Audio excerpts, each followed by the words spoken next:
Oh, hi. Welcome to another episode of Lee Davis Draws. What are we going to draw today, you're asking? That's a good question. I suppose we're going to draw or attempt to illustrate the cover for my friend Caesar's death metal band. And this is way overdue because Caesar's been a great friend and an awesome supporter and everything. And, you know, at one point he asked me if I'd do this, and I said, yeah, absolutely. I started doing it, and then 8 zillion other things happened, and it got lost in the shuffle. And then I remembered much later that Caesar's a great friend, and I'm very happy to do this for him. So there it is. Make double sure I'm capturing. I am. We're looking good. Here's what I have so far. And I don't know. I'm going to do my best. I look at this now and I'm not very impressed by it. But you know, I've been at that stage before and managed to save it. You know, I mean, but that's what you got to remind yourself, is it never looks too good right off the bat. It always starts off looking all, I mean, you know, but sometimes I'm halfway through and I just think to myself, you know, this still looks really bad. But I think it's just like your art teacher used to tell you, you can always save it. There's no mistakes. You know, especially now, as you can save just about anything. I mean, if something feels completely hopeless and you really feel like, okay, I'm going about this the wrong way, then just start over. But in most cases,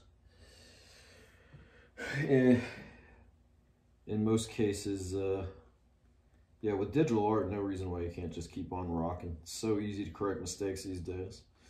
And, as many would agree. Okay, let me make myself more comfortable. All right. There you go. Always be comfortable when you're drawing. Don't mess your spine up in the name of art. Or do. Just don't complain about it. No, don't. Excuse me, I just had lunch, so I guess I ate too much because I can't breathe that good. There's not enough room in my guts to get a good yawn. So death metal art has been a unique experience for me. The kind of people you deal with, but you know, that's not exclusive to death metal. You get all kinds, no matter what area you're in. And I remember, at one point, there have been times in my life where I've just thought, man, why, you know, I love death metal so much, but you know, I'm just done dealing with these people. And then you know, you say, you know what, there's swindlers and dirtbags and everything you're into, and death metal is, you know, has earned its stereotype of being incredibly lowbrow, albeit awesome.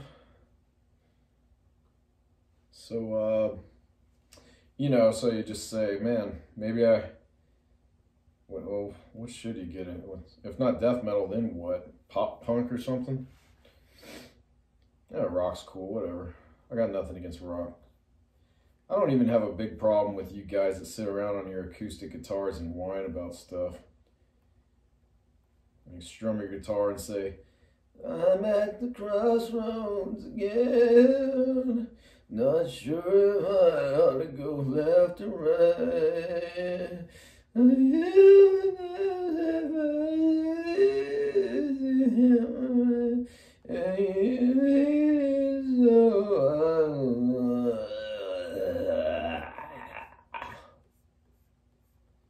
Anyway, as I was saying, death metal's been a unique experience. Take the negative with the positive, you know, everything. What's good about death metal? I got some fun. I'm sure I got a lot of funny stories. But mostly what it all leads up to is, if you're in a death metal band and you want art, free art, ask somebody else.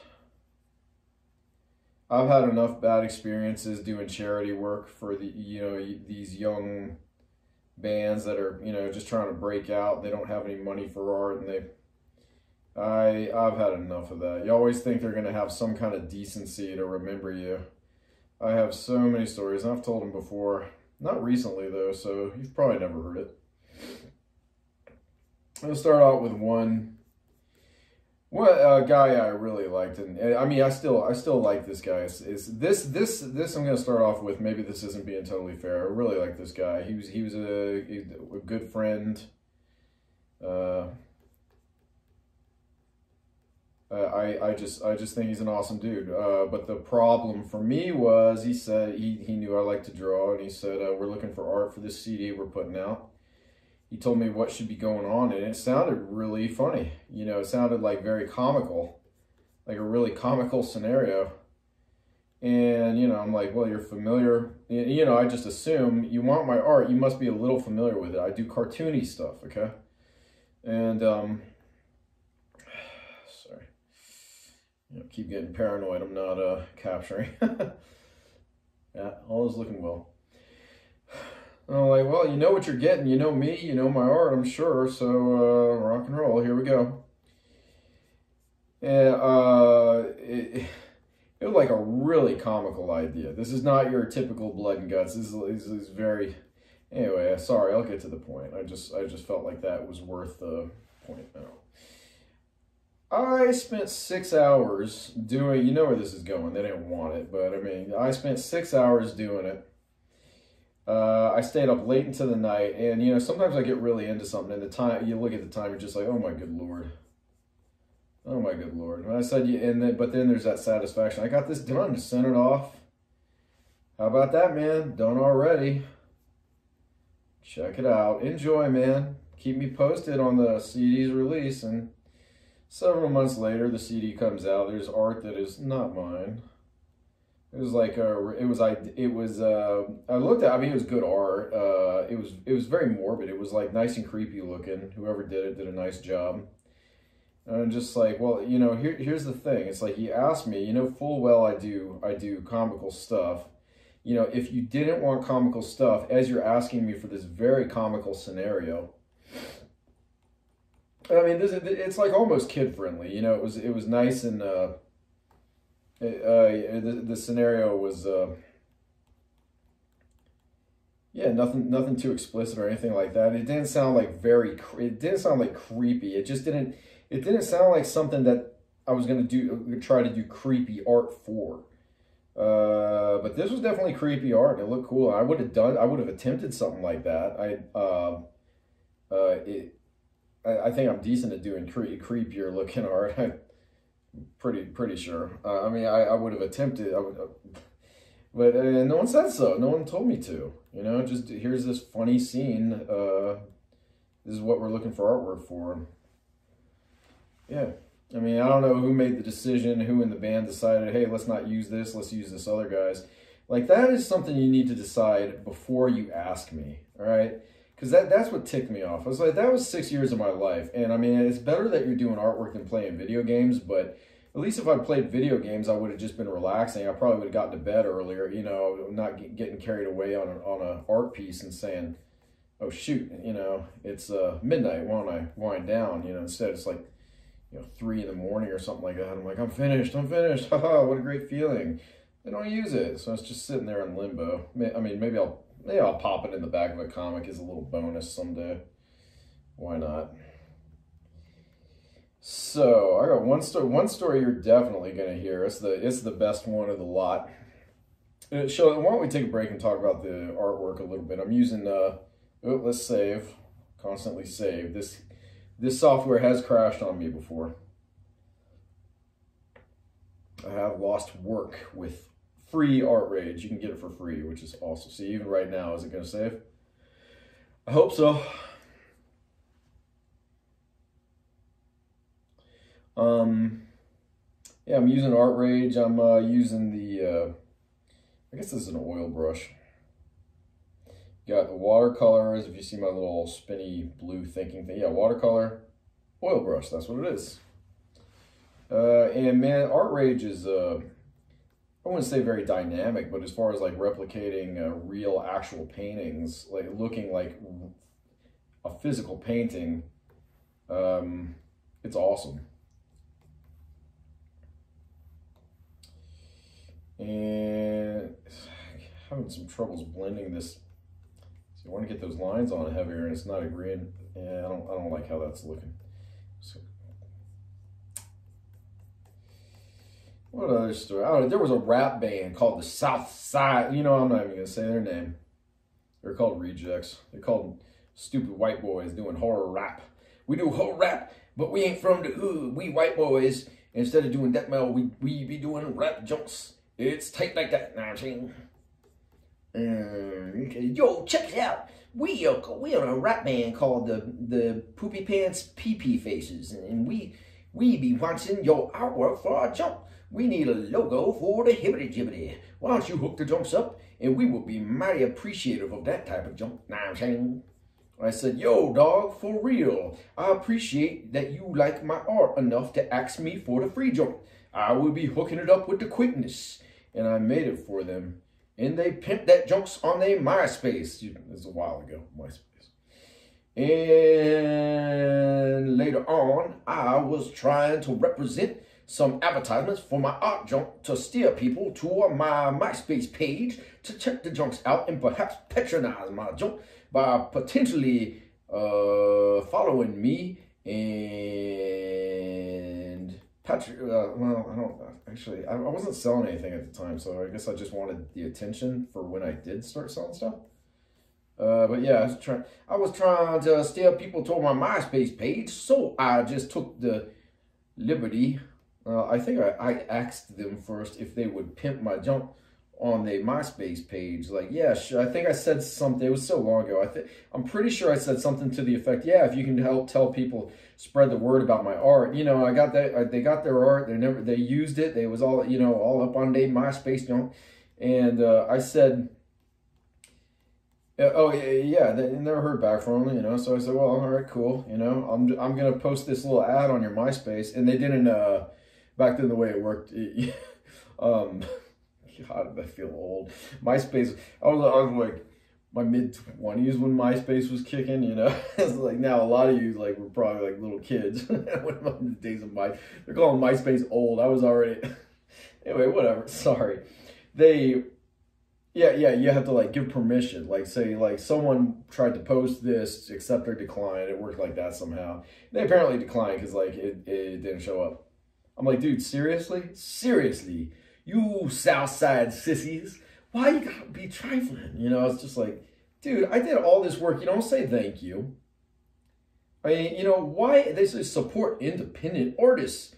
Like, okay, cool, I'll support you by doing some free work. You support me. And it's just like, this support, this like, you know, there's no honor system. That's why a lot of you punk rock guys out there who are saying, hey man, we should all help one another.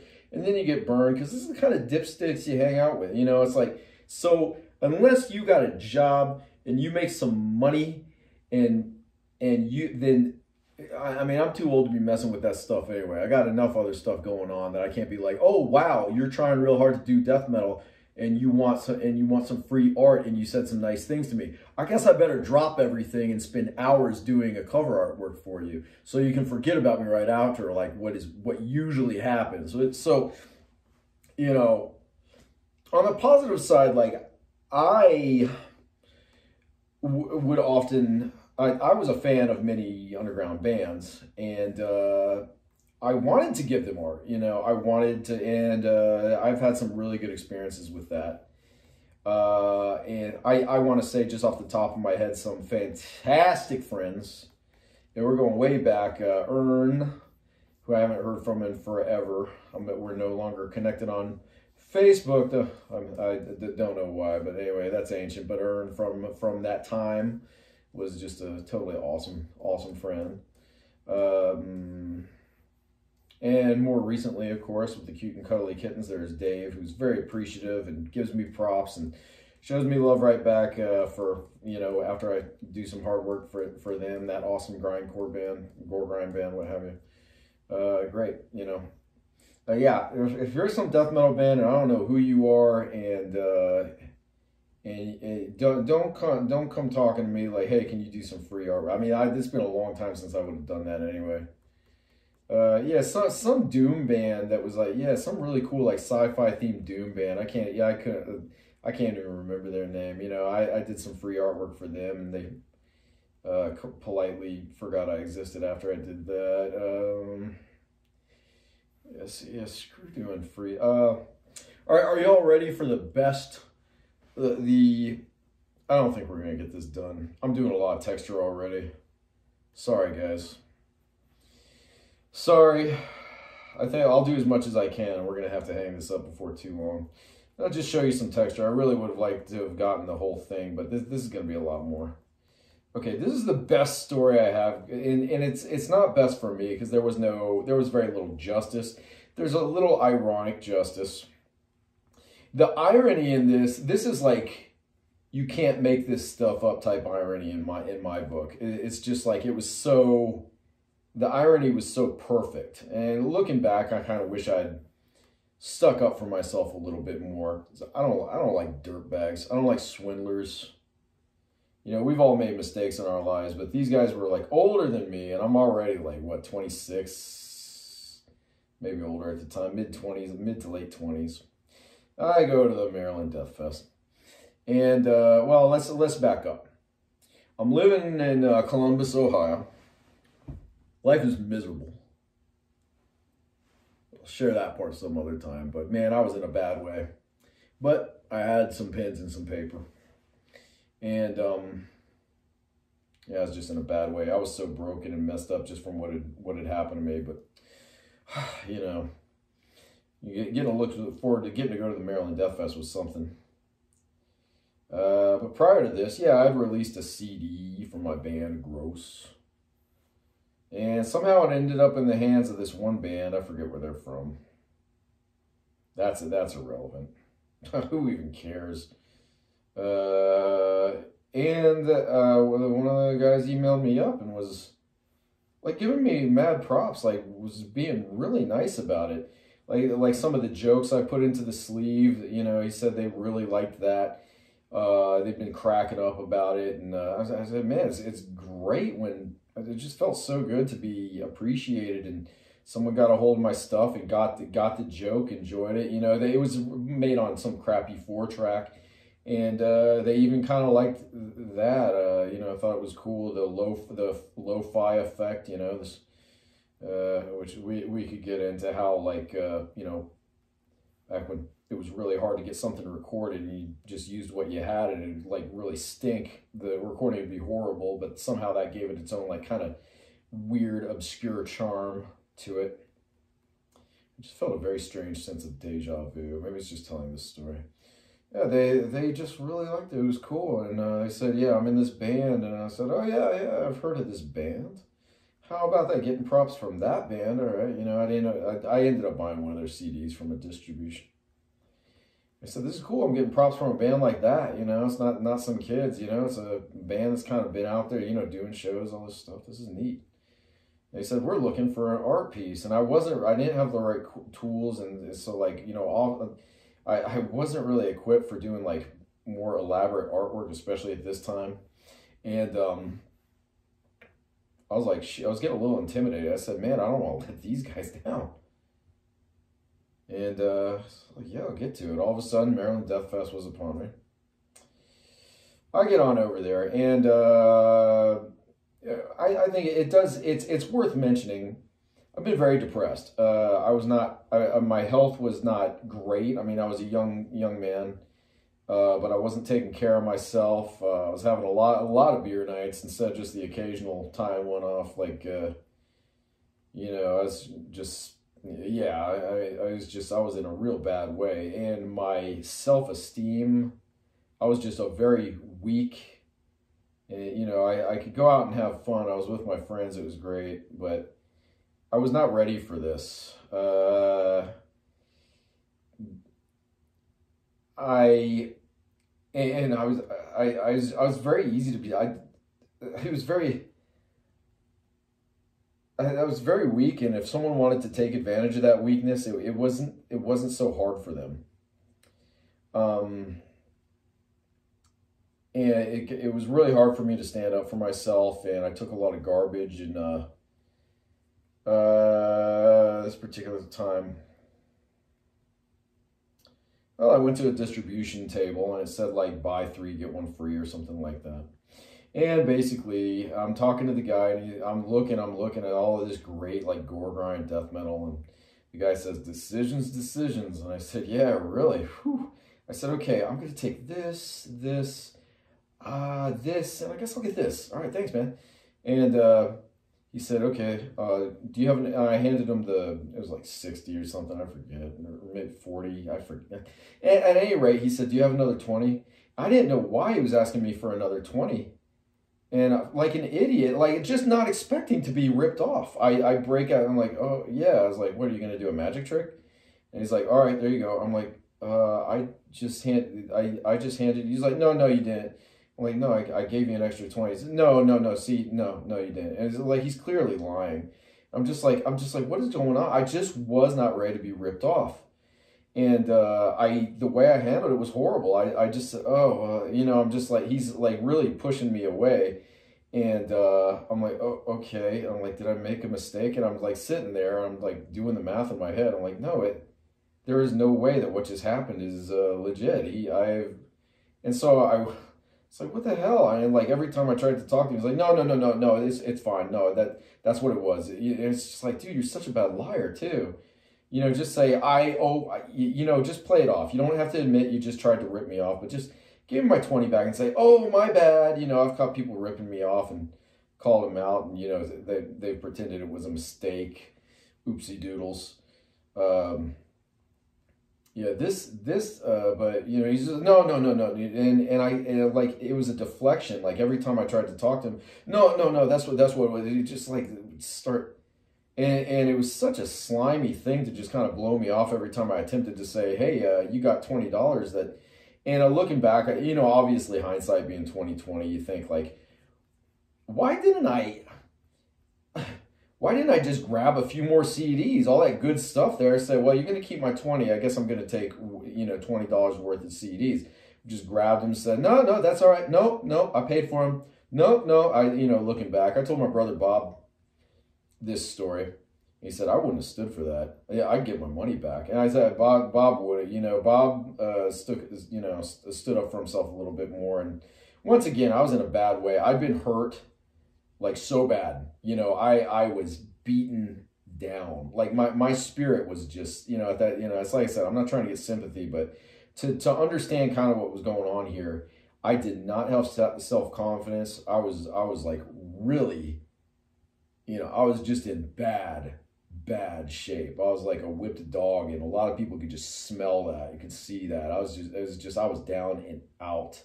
Life was like, you know, I don't know what. I did not, it was a dismal time for, you know, what had happened, you know, and just for how long. I was just like giving up. I was holding on, but I was trying my best, but I was just hurt, just seriously spiritually hurt.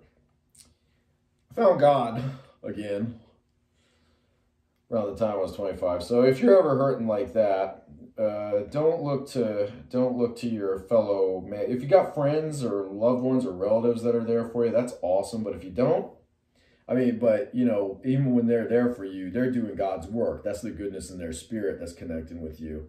So you can always, I mean, seriously, I mean, you know, I know a lot of you death metal kids are, you know, you're still in this nihilistic frame of mind. You know, God, and it's just like, you know, try it. You know, try prayer. You don't have to, but it's like, you know, I was that way too. It did nothing for me. It didn't protect me. You know, I was like, no. You got it all wrong, dude. You got it all wrong. Like, God didn't do anything to you. Bad people did stuff to you. Don't blame God. You know, bad people. We live on. We can make our own decisions for good or for evil or for ripping people off at the Maryland Death Fest. You know, God didn't rip me off. That idiot did. That low life. Let's get back to the story. I mean, it was a lot, you know, to be ripped off for $20 to come down there. I mean, I'm working this retail job. I got bills to pay, and then I come down there and I get ripped off. I patronize a distributor, and all I do is get ripped off. You know, talk about a dismal feeling. I catch up with this one dude I've been talking to, and I tell him what happened. I'm all bummed out. He said, "Oh, that table?" I said, yeah, they ripped me off. I can't believe this. And he said, "Oh, well, that's, you know, such and such. That's," and he names, here, look at me. He names the band that have been asking me to do cover art for him. And I said, "Really?" It's like, so I just got ripped off for $20 for this band that, like, I thought was so cool. They obviously didn't know it was me. I said, "That's hilarious."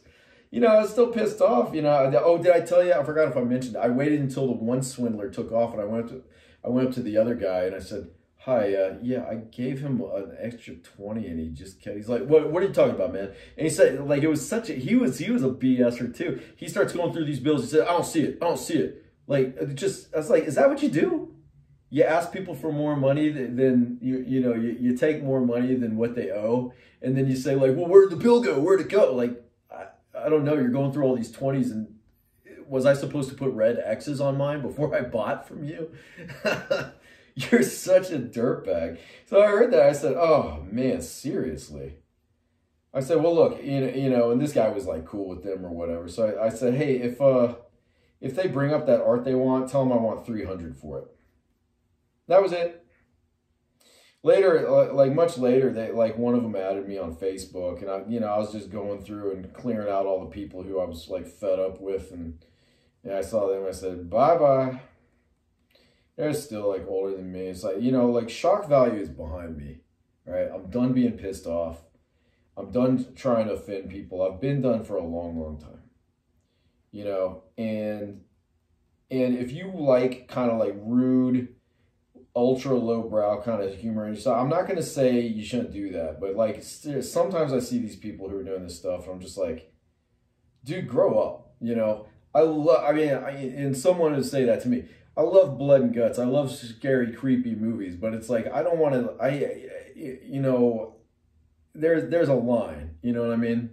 It's like at some point you say enough's enough. And some of these people, like some of their humor, I'm like, dude, still you're doing the old, it was like shocking and crazy when Cannibal Corpse did it on Tomb of the Mutilated. And then, people it was like this death metal race to see who could one up each other. And I was in that. I was like, yeah, I can be more disgusting than that with my lyrics and themes and everything. And, yeah, last I saw these people, not like I care, but I was like, they're still doing the same daggone thing. So I don't know. I would say moving on, like kind of on that note, moving away from all this, if you check out Surgically Enhanced Cadaver, last time I wrote lyrics, it was stories. It was horror stories. That's just what mostly came out. I did like one song that was kind of just your standard run-of-the-mill dismemberment journal. But I think even, and I'm still a huge Cannibal Corpse fan. And so the one thing I feel kind of is missing is the chaos and the brutality and these like horrible descriptions of, morbid executions and all this stuff. It's still entertaining. I mean, it is. It's just horror. It's just like scary, brutal stuff. And so I'm cool with that. But the thing is like very rarely is there any kind of explanation of who or what or why. It's just like this really brutal thing is happening to you or this person or something. This horrible thing is going on. And sometimes it's just like, this person is being, sawed apart and brutally blah, blah, blah, and it's entertaining, but it's like, I liked it. Like some of my favorite lyrics were like Scourge of Iron, because it was depicting hell, it was like a Hieronymus Bosch, like hell scenario. And it's basically saying these really bad people are suffering for eternity. And I'm like, that's kind of like satisfying. You're thinking, well, here's all the thieves and rapists and murderers and, child diddlers or what have you. And, so there's that satisfaction. There's that justice or that irony or whatever. And or Put Them to Death, which is going way back to the first album. Was like, I always loved that because like they do all these horrible, terrible things in their lyrics, and then they're like, you know, hey, let's put like a kind of a little moral twist on this, which is, I guess, moral twist might sound kind of ridiculous when you take it into context, but yeah, I loved the lyrics. It went, evil people with evil minds slaughtered their victims with ripping knives. Oh man, yeah, I lost it. That's the part I remember. They should be caught and put to death, strapped to the chair. They should die there, blood spewing from their eyes as you hear their sinful cries destroy their evil lives. We should take their effing lives. They should be caught and punished. I think punished for what they have done. Kill them all slowly. It would be fun. Wait. Torture them slowly. It would be fun. Kill them all off one by one. Let them go. No. Torture them slow. F you. In your kind, we don't need you, or your lives, execute by injection, execution by electrocution, F you in your lives, and it repeats it. So like just beautiful. I said that's awesome. Like after all these mean, horrible, evil things you've done in your life, well, not done, but you know, all these, you're like, hey, all those terrible people who like just randomly kill, you know, innocent people, all these horrible, terrible people. They deserve to die. I'm like, hey, I can get behind that. I was like, right on, Cannibal Corpse. You know, that was like a really satisfying one because there was kind of like, you know, those bad people were getting wasted. But then but really like 99% of the songs are, you know, you're dying for some reason. You have been picked by this psycho murderer to die.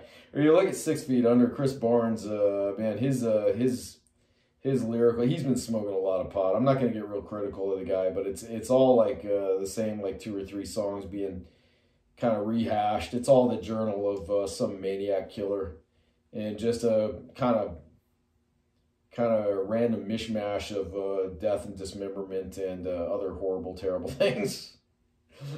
That's pretty much it. Sometimes throw some zombies in there and get really carried away with these details. We're going on like a half hour about. No. As you can see, I got a ways to go. Caesar deserves this. It's a big theme, and there's a lot to talk about. From, you know, I love death metal is just such a huge, amazing thing. It's such a great part of my life. I never got very prolific in the underground, you know, for you know, the reasons I've stated before. Frankly, I think I had other departments I should have been, you know, woulda, coulda, should have been more involved with anyway, but I was kind of boxed in, and death metal was all I had left at one point after a lot of other things had been shattered and denied and everything. But there's no doubt I love death metal, and then yeah, but as far as I say, if you are going back to what I was getting at earlier, if you're in a death metal band and you just want some art, and you're hoping you can save some money on it, I'm not your guy. But unless you are just a really, really cool friend who's been really supportive and, you know, emailed and spread the word on my work and taken time out for my work, and then one day you say, I'd like some artwork.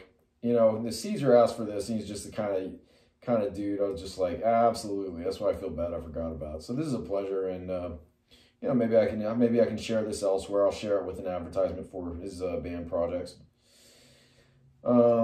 Speaking of which, I guess I should. It's so hard to remember the name of this. It's Sewer Water from the Black Sarcophogus, I think is what it's called.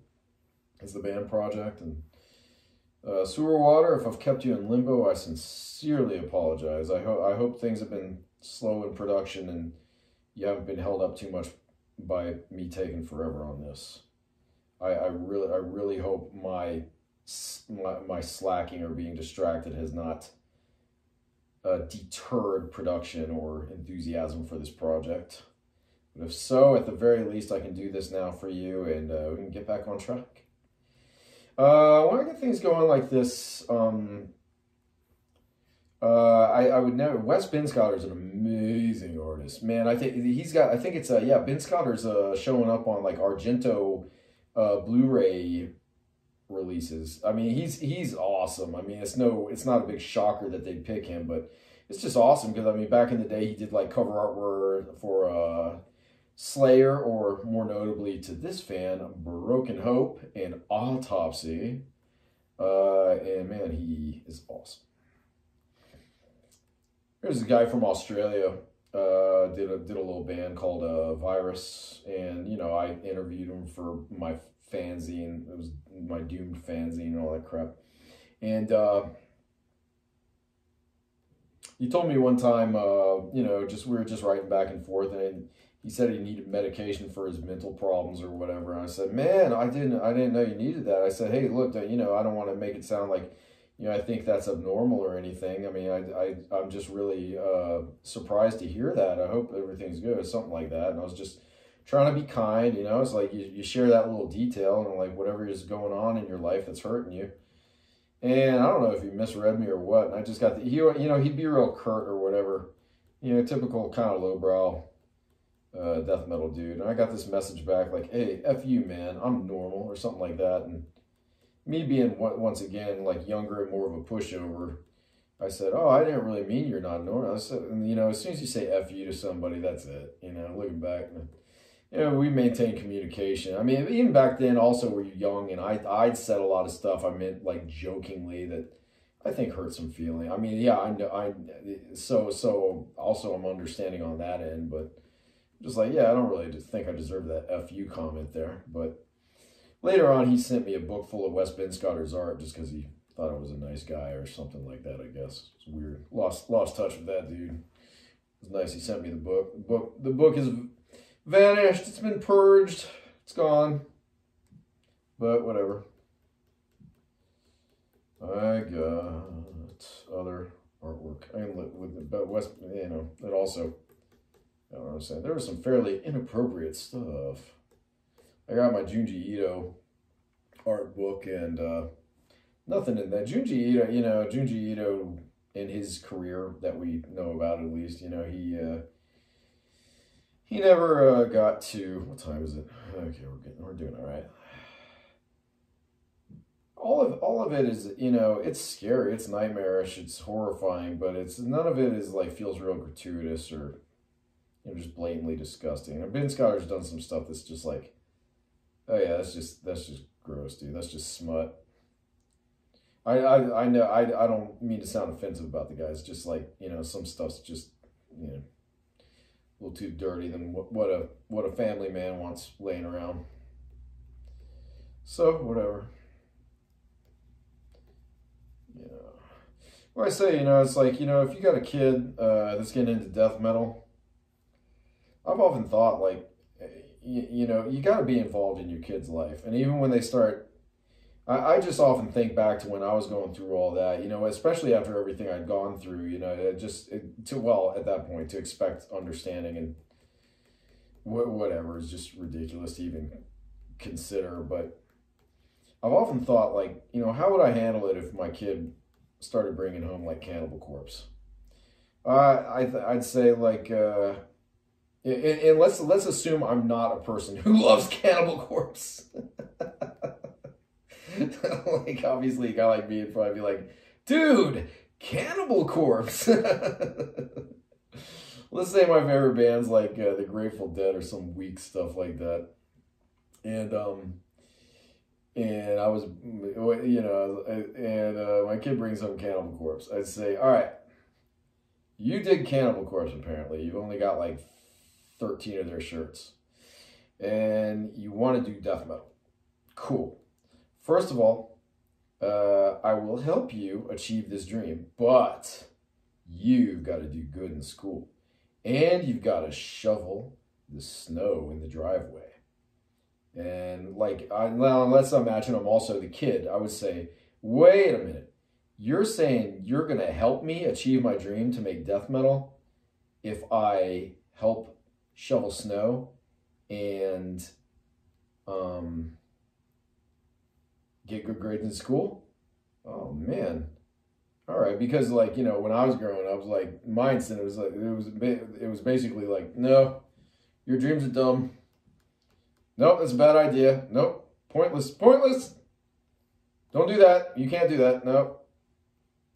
And by the way, do good in school and shovel the snow. Like, what's my incentive? Like, where do I go after school? If I do good in school, what do I win? Because I want to follow my dreams. It's like, can I go to this college? No. Can I do this? Can I go there? No, no, no. Stupid idea. Stupid idea. Like, why the heck should I even try? It's pointless. So you want to, I'll just like manage to pass school and then I'll get some schmuck job.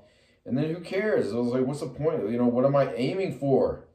What is the incentive to do good in life if all my ideas and dreams are stupid? You know, instead it's like, you know, so I would say, I'd look at Cannibal Corpse and it's like, I'd look at the Tomb of the Mutilated shirt or CD or what have you. I'd say, okay, this unfortunately is where we kind of got to draw the line. I say, you own the shirt, but rule, in this house, you don't wear it anywhere. You're butchered at birth shirt. I'm not going to throw it out. But you don't wear it anywhere unless it's like covered. You can wear it. You can have the comfort of having Vince Locke's artwork on your person in secret. Like, don't wear it to a friend's house, you know, because like, I was like, okay, you're going to a Cannibal Corpse concert. You can wear it there. Because the people at the Cannibal Corpse concert probably kind of get it.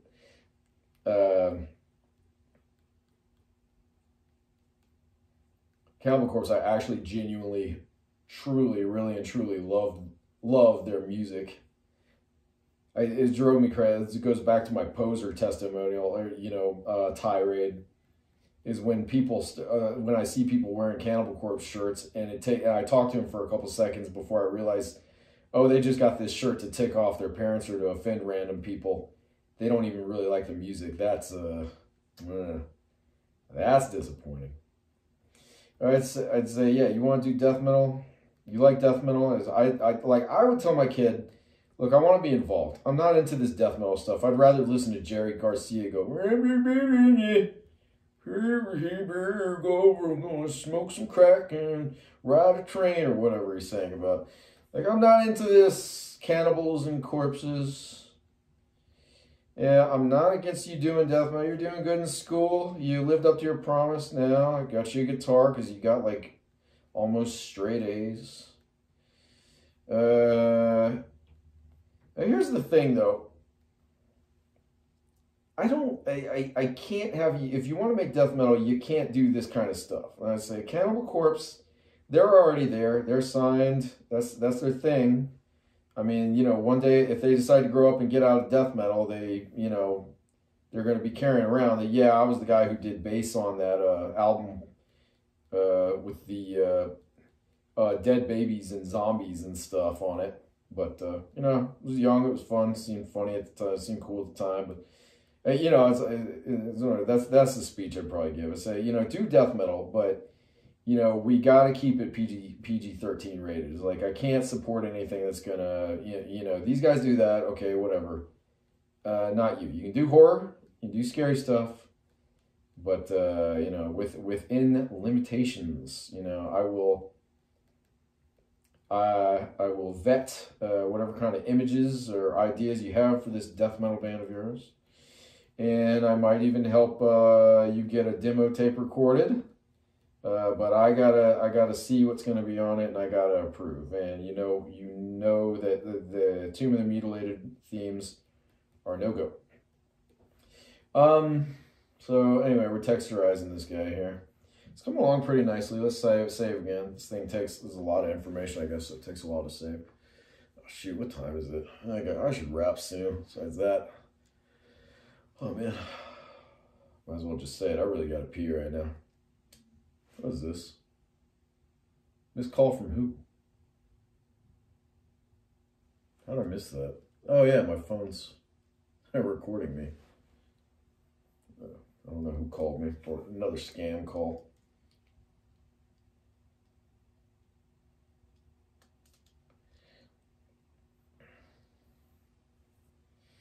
Death metal's tricky business.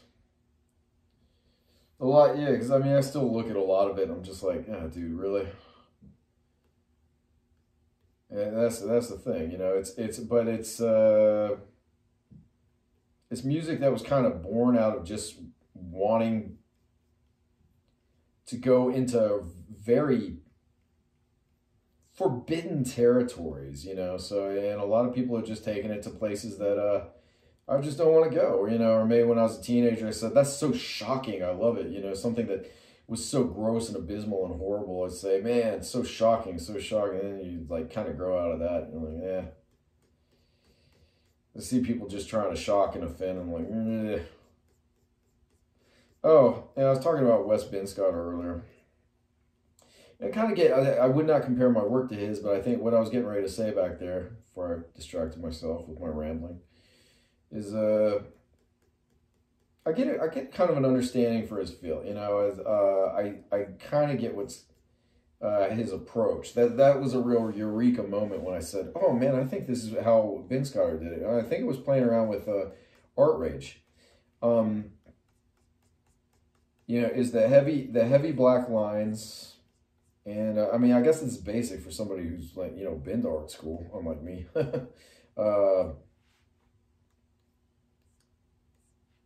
The heavy black lines, and then you lay in the color, and definitely some airbrushing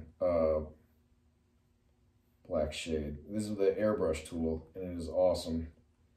See that, and that's what gives it that depth. It's heavy shadows without making it too murky, but give it some texture there. So you know, give it some colors and all this cool stuff, and go over it with this. And don't forget, I will, we're not gonna have time for it, but I am gonna make this glisten. It's gonna be shiny white highlights. This is gonna be very wet and slimy looking. See, look at that. And see, now it's getting deeper.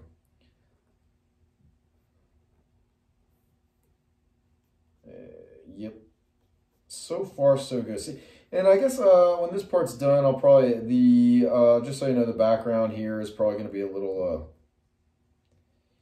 more basic, you know. Let the details draw people in here, and we'll leave some space for the logo up there.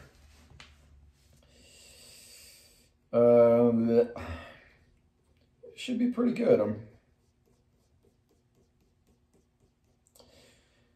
So what else is going on? Once again, yeah, this is for Caesar's band. I got another piece I'm going to do for him that, spoiler alert, I believe it's going to be like an up-close of a hideous face, a la Repulsion's Horrified album.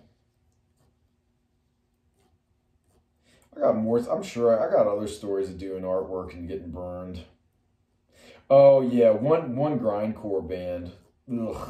They got pretty prolific too, but they were asking me stuff. They were asking me for, they got like some free work and then never sent me the, I actually saw the 7-inch vinyl record in Magnolia Thunder Pussy, and yeah, nice name, in Columbus, Ohio. I'm like, living in Columbus, I go to this record store that has all this awesome death metal and stuff, and there's my artwork up on the shelf. Crazy. I did this artwork for this band, and some who even cares? I know where they're from. I'm not even gonna say it. They get this 7-inch out, and they're picking up some steam, and Magnolia picks them up. I just call them Magnolia for obvious reasons usually when I'm referencing them. And I said, that's my artwork up there. I asked the nice guy working there. I swear that dude always thought I was an undercover cop, because I tried to look pretty clean cut in those days. You know, I just did not look like a death metal guy. I'd come in and buy all this death metal, you know, and some of it was, you know, like I said, going back to like pretty like, ugh, you know, but I love the music so much. And stuff I probably wouldn't buy at this point in my life. Just too much. You know, still got a little kick of it. I like blood and guts. Anyway, sorry, before I get derailed again. Yeah, I said, when I see that, I said, smart, man, they never even sent me a copy. So what the heck? And same guy's like, you know, emailed me up later. Hey, my friend's doing this fanzine and is looking for these kind of illustrated. Yeah, I think they asked me. They said, we need a tour shirt, like really quick. I said, I don't have a scanner. I'm not set up. I won't be able to have it done to you in the time frame you're looking. I really apologize. Never wrote back. And oh yeah, they even said, like, to incentivize it, they said, oh yeah, we got to send you the record. Anyway, we're looking for this. And it's like, I'm like, I can't. And so they said, oh, well, they never sent me the record. I even saw one of the guys at a concert. Like, I'd been, I'm sorry to say, at the Death Fest I originally met them at, I got trashed. I mean, I got wasted. I was so blitzed like the whole of the time. And I met them, and I thought they were real nice, and I'm sure I was a real jackass, but you know, I mean, I was wasted and shit. But I was like, yeah, they didn't seem real happy to see me next time. What was ironic is like I found like in the set, I was going through my 7-inches in my record collection, and I found their old split they did with my friend's band.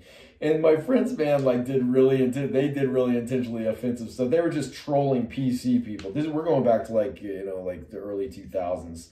I mean, still like all that stuff was going on. It was driving me crazy too, which was one of the motivators to be offensive.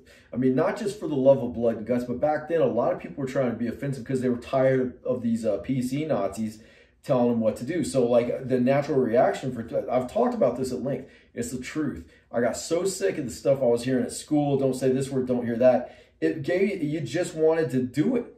And yeah, this one band did that. And that's what I loved about them. That's actually how, you know, how I got like pretty tight with the front man. And I did some art for him, and they liked my art. This other band liked my art. Anyway, they did a split 7-inch. And yeah, the band, the one with my friend in it, had very politically incorrect stuff. Now, the other band, ironically, was kind of getting onto this whole, like, we are against fascism. And, like, I either missed it or I was too drunk or something. Last time I went, I had forgotten it, ever seeing it. Maybe I overlooked it. But they put in this little note. They printed off all these, like, little... like a little strip of paper. They must have sat at home and like cut out like 200 of these or whatever for the records. Said, we do not promote homophobia. It's like, you guys are such tools. You're missing the joke if you're getting offended. You know, it's like, I was like, I understand you're against bullying, so am I, but it's like at this time, by this point, even in the 90s, a lot of us were getting bullied for not being down with it, for not towing the line. You know, already this kind of weird Marxist thing was going on where it's like you either get into our echo chamber or we're going to call you a fascist and a racist. That stuff was seriously already kicking, you know, and yours was just like bull. So your natural reaction. You know, let's turn off the pencil lines. We don't need those. It's sitting there. Not much difference. I often said, you know, Phil Anselmo he had to make this big apology and, you know, get all wishy-washy. God bless him. I like Phil Anselmo. Yeah, because he got ripped at one of his shows and started saying white power, and everybody said not cool, not cool. I said, man, I don't know Phil. I've never met him. I've never had the pleasure. I'd like to meet him. I think I really like that dude. I do. For some reason, a lot of death metal people are really down on him. I love Phil.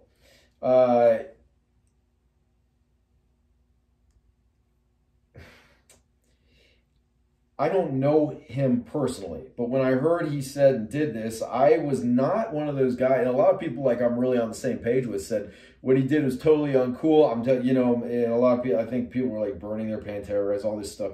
He said white power. I said, you know, I'll bet you $20. And what happened was like he was doing it to spite some social justice warrior. I'll bet you anything. People were on his case.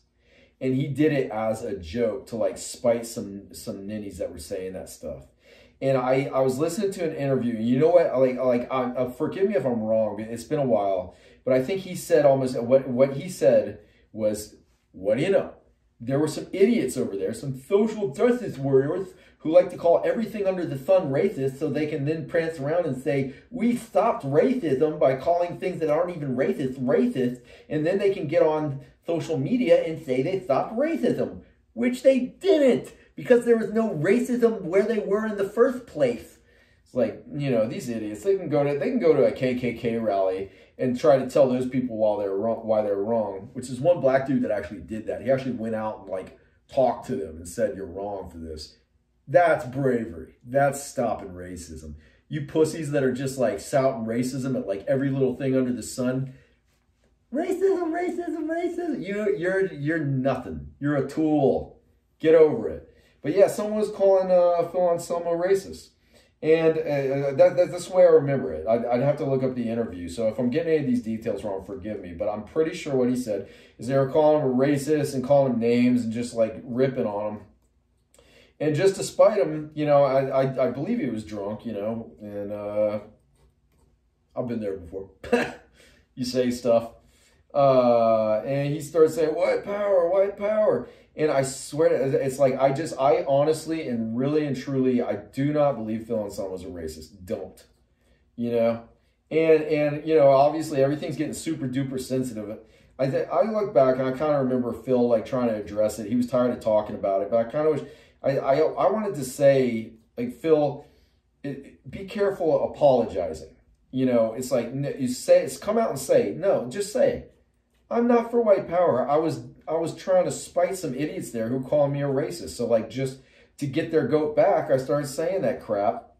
And you know, I'm sorry, they're partially to blame. I'm out trying to play a show for my fans. I got these jerks calling me a racist. So I said that stuff to piss them off. You know, and you know, I said, be careful. You know, I wanted to say, be careful apologizing because it doesn't end there. They're just out to get you one way or another. You can't win. So what you got to do is just say, I said some crappy stuff. Yeah, I do not believe that. I was just trying to spite these people. You know, so I say, I don't even care. Words are just words. You know, it's like for me. I will call someone a racist when I find like some current, like when they come out and say, I'm for segregating people based on the color of their skin. I'll say, that's racist. You're basically, you know, I said, or however, I'm going to get into this whole thing. Yeah, it was kind of contradicts what I thought. Like, I just think there's just the human race. I just think there's good and evil. These are just meat suits we're all wearing, okay? You call me white. I found out just recently I'm part Bengal or Bangladesh or whatever is back there somewhere. So you can't even call me a 100% cracker anyway. I'm very far from being an Aryan, right? And even if I was, who cares? Who cares? What is with all this stuff? What is with all this race stuff? It's like, you know, we know we're all just humans anyway. Bring it down to the individual level. Give everyone a chance just to talk and stop calling everything racist, but screwing everything up. That's what I'm saying. Yeah, but yeah, I guess I went off on all that. And, as you know by now, if you watch any of these, I'm pretty stream of consciousness. Sorry. I really should wrap this up. This has been fun.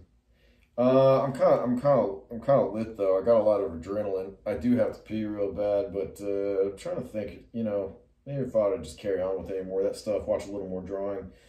What else is worth talking about?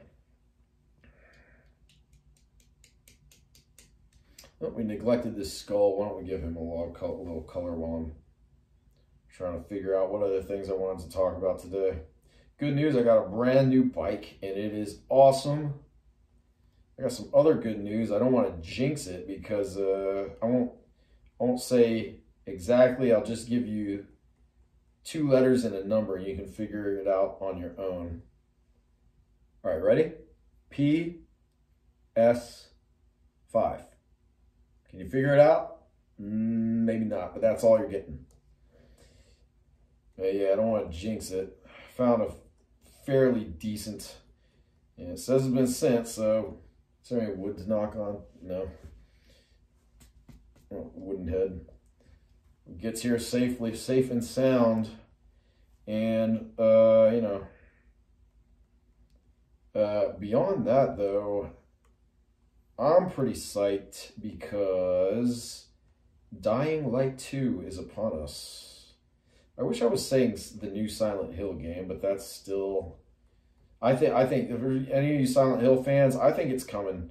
I really do, because I read that they're producing a show and they're still kind of, you know, figuring out who's... it was like auctioning it off or whatever to the whichever streaming service, you know, forks up enough Skrilla. But I think, you know, if this is true that they're making the show, are they really not going to capitalize on the hype and make a game? And there's been all these crazy rumors, but that's the one game they totally have to make. That is like Silent Hill is like the game that it just life changing. You know, it changed everything. Horror, you know, it raised the bar so high.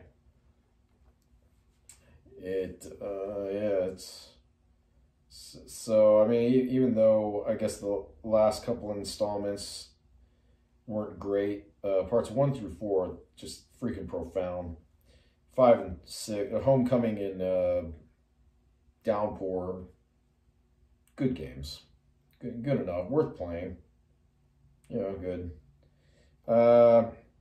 But yeah, the big deal is what is upon us is Dying Light 2. And while not as profound to this sometimes gamer as Silent Hill was just an awesome game. Dying Light was incredible. Such a good game. I can't wait to dive into that. It's going to be so, because I've played many really cool games lately. Yeah, but nothing quite as amazing as Dying Light. I heard they indeed are making, what's it called? Dead Island 2. They're saying the people at the company are actually saying, yeah, it's gonna drop in. It's gonna. Don't be so sure it's not happening. Was basically what their little tweet or whatever said. Yeah, that's cool. I'd love for. I mean, I was never dying for the one thing I'm just like, the one game I'm actually like just really hoping for is a new Silent Hill, because that's the real deal to me. But you know, there's other stuff that I can get excited for. Silent Hill is the one. It's like, man, if I could just have one game in the entire world, one more Silent Hill. I'm 42, you know, so like I realize I'm, you know, a little old to be sitting around hoping for a game to come out, but that's just how incredible Silent Hill was, you know. And just so you know, this is Christophe Gans or whatever his name was, the cool French director who directed the original Silent Hill movie. I mean, he was talking about how emotional the game made him. So I mean, you know, talking like a middle-aged fancy pants French director.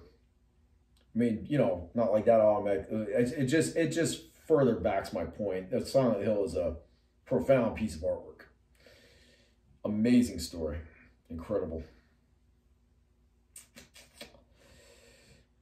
And I guess that is true. The worst thing that happened was Konami made all these teasers and got everything kicking for a new Silent Hill, and then they canceled it. It's been a bleeding wound for a lot of us fans.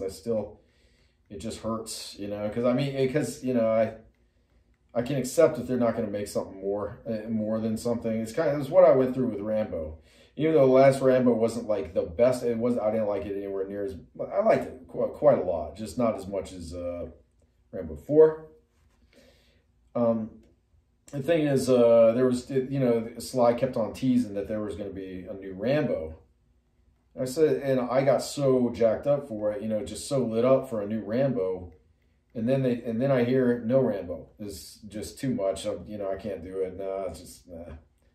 And it's like, yes, there is going to be a Rambo. I was like, oh my God, dude, please don't play with my emotions like that. You know. So I feel that's how I feel about Silent Hill. I'm just like, you know, I feel a little that big part of me that's just a fan at heart is, you know, I feel a little incomplete without the final, without another, at least one more Silent Hill. You give me this, I swear, the rest is just icing on the cake. The last thing I'm really going to hope for. Same thing goes with death metal. I got the new Carcass albums. If they make more, that's great. But, you know, just I understand. I'm just at the point I can't really. It's not like I'm so old I can't enjoy things, but I just have. There's too much else in this world, and I'll always be a fan. But I just realize I can't. It doesn't make sense for me to dedicate too much on my mind to waiting for a death metal album or a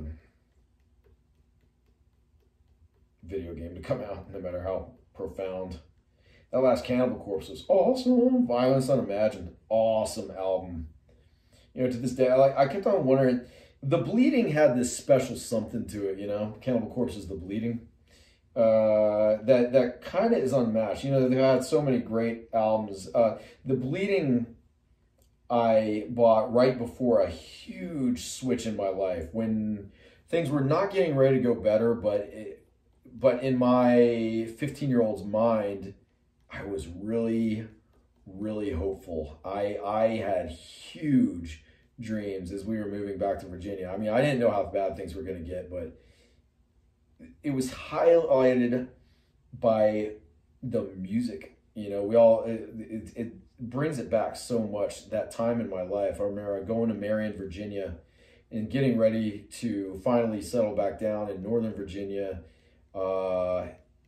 And you know, I was gonna get get some metal going, get some artwork going, meet Mark Riddick, all this awesome stuff. And man, it was like creeping up on autumn time. So I'm finally here, and it was Typo Negatives, Bloody Kisses, of course some Entombed albums, and obviously the Heartwork albums. I got, you know, I'd been into death metal all of what, like a year, 6 months, I don't know, before the move happened. And yeah, The Bleeding came out, and yeah, I just remember jamming that, just like, man, this is an awesome album. And so a lot of it is nostalgia. You know, it's a very personal album to me from that part of my life. But also it's just a very unique, very special album. And I kept on waiting for them to kind of get that back. And I often thought what happened was, one, the departure of Chris Barnes, but I mean, it wasn't the vocals so much. What it really was, I think it was Jack Owen going, losing his writing contributions. I think he's the reason. I'm a huge Cannibal Corpse fan, but I haven't examined all the details close enough to say this riff belongs to them. My impression is that Jack Owen did those weird kind of creeping riffs. You know. And I kept on waiting for something to kind of like, you know, with each album, I kind of hoped I'd feel a little bit of that. Violence Unimagined, I kind of sort of did. They had a lot of groove, a lot of hooks, and like also some creepiness. It just all the good stuff was just smushed into that album. Buy it. But yeah, but even I don't want to even think about the day that Cannibal Corpse hangs it up. But I mean, obviously, I'm not in a position where I can go to their concerts too easily. I've been to two. I feel sad. But I guess where I'm going with this is, if they hang it up, it's gonna hurt. But you know, I can accept it. I can accept. I don't want them to. I want to go. I hope they go as long as they absolutely can. That's seems the way they're going. But you know, I just this is all new territory, because death metal was new when I was like a teenager, and it is the most. I think it's one of the most demanding. Well, rock in general, but death metal, especially for the vocalists, especially for those that like play really fast and stuff, is real fast, real hard, and you know, you kind of got to slam your head when you're playing, at least for the first few songs on your set. It's a very physically demanding, and our bodies, you know, can only take so much. So, you know, it's just a matter of how long can you keep it going. And some of these guys have proven real strong. And I think if anyone can do a Cannibal Corpse, I wish them, God bless Cannibal Corpse, and I wish them to carry on into the future. But accepting that some things are going to go bye-bye, that's just something for me you deal with as a fan and a geek. Like if Silent Hill wants to go bye-bye, just give me that one more game. Rambo went bye-bye, but they gave me the one last movie. Even Argento is like my favorite director, you know. But I knew he'd given so much. I'd had so much Argento. The one thing I said, you got to make the third Three Mothers story. Like, even if it doesn't turn out that good, which, you know, that was the one thing I said, you got to finish the Three Mothers trilogy. You don't make a trilogy and then just stop after the second one. You got to get back to it. And he did. And it was incredible. It was very flawed, and I don't even fault Argento too much for that. It's another discussion. Guys, I could talk on and on, but let's save it for another painting. This is like over an hour, and unloading these video files to my computer takes forever. It's such a pain. iPhone, Apple, or whatever had to make it so difficult to transfer video files. And I really gotta pee. Have I not told you that yet? Okay. everybody, I hope you're having a great week. I'm going to be riding my bike, and I guess in a couple weeks from now, I'm going to be playing Dying Light 2. And so I hope you've enjoyed watching me paint with Art Rage Studio. Once again, this is for Caesar and his band. Sewer water from the Black Sarcophogus. Keep hoping I'm getting that right. And more metal coming. Check out Surgically Enhanced Cadaver and the Door to Death comics. Get them on your Kindle on Amazon. I love you all. God bless you. And bye. Wah, wah. E-R, son.